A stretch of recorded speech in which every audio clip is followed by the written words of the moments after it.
Bonjour, je m'appelle Constance Levinery, je suis la responsable du département joaillerie chez Collector Square.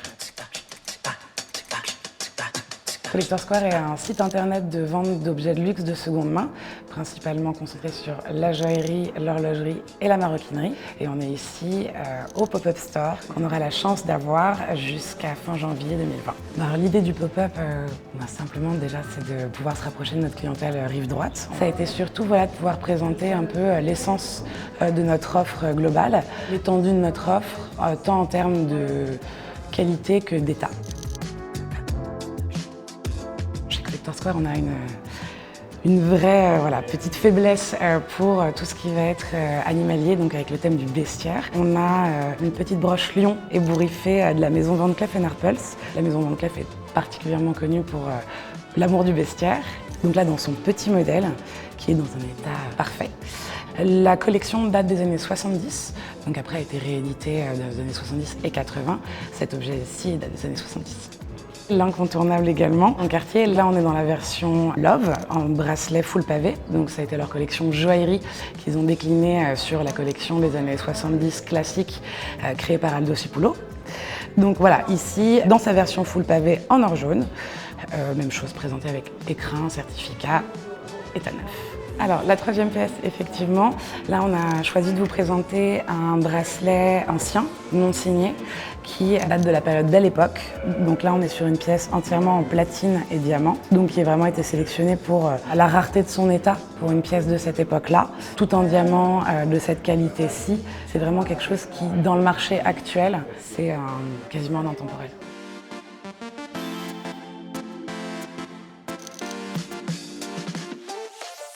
Donc déjà, on va reconnaître tout de suite le sautoir iconique de la maison Van Cleef & Arpels. Donc ici, la version Magic Alhambra, en or blanc, nacre grise, nacre blanche et calcédoine bleue.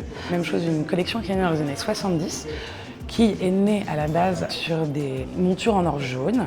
Donc bien évidemment, il a été décliné dans le temps par la maison Van Cleef.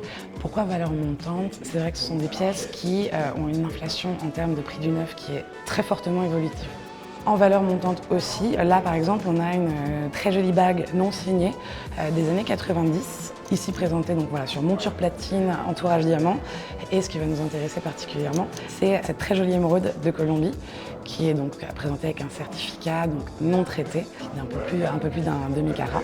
Un matériel très rare car les émeraudes de Colombie de cette qualité-là aujourd'hui se raréfient sur le marché à partir de 0,5 carat. Surtout, il va falloir se concentrer principalement sur des pierres qu'on préférera non traitées.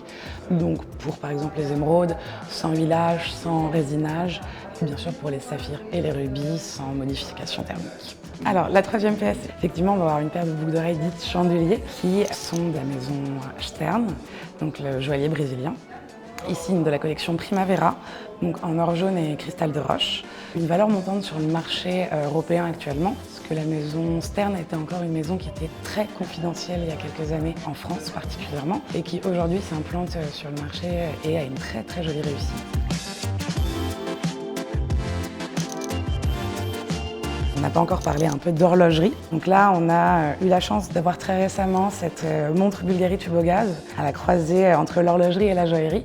Donc ici, en or rose diamant, qui fait partie des dernières collections de la maison. Notre clientèle est très attentive à ce type de modèle. Donc on est assez content de pouvoir la présenter au Pop-Up Store Collector Square.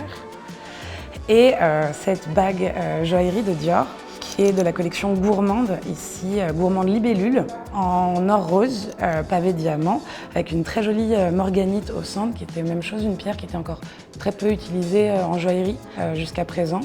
Donc et voilà, avec le petit détail d'une petite libellule sur le côté en saphir et nacre blanche. Donc une fabrication qui est tout dans le détail, quelque chose qui est vraiment assez remarquable. Donc voilà, c'est vraiment des objets sur lesquels je pense que les collectionneurs vont pouvoir se concentrer dans les semaines, mois et années à venir, parce que c'est des valeurs qui, aujourd'hui, par la qualité de fabrication et par la qualité esthétique des pièces, vont être vraiment intéressantes sur le marché.